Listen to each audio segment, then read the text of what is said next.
Vient ensuite une troisième traversée de la mer. Cette fois, Jésus ne pénètre pas dans le gouffre dévorant avec ses disciples. Il leur dit adieu et s'en va vers la montagne prier. Marc 6, 46. L'initiative de la traversée lui revient, mais c'est son absence qui est à l'origine de tout.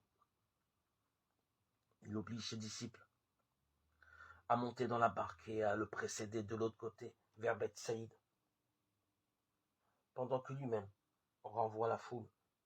Marc 6, 45.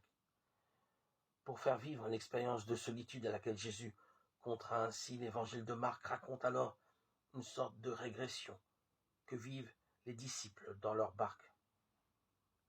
Le soir venu, la barque est au milieu de la mer, et lui, seul sur la terre. Il les voit se tourmenter à ramer, car le vent leur est contraire. Marc 6, 47. À cet endroit du récit, l'évangile de Matthieu se contente de dire que Jésus vient vers eux en marchant sur la mer. Marc 14, 25.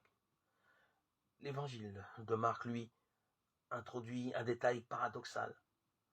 Vers la 4e veille de la nuit, il vient vers eux en marchant sur la mer. Il veut les dépasser. Marc 6, 48b. Pourquoi cette dernière précision? L'évangile de Matthieu n'est-il pas plus satisfaisant en racontant simplement que Jésus vient sauver les siens du danger?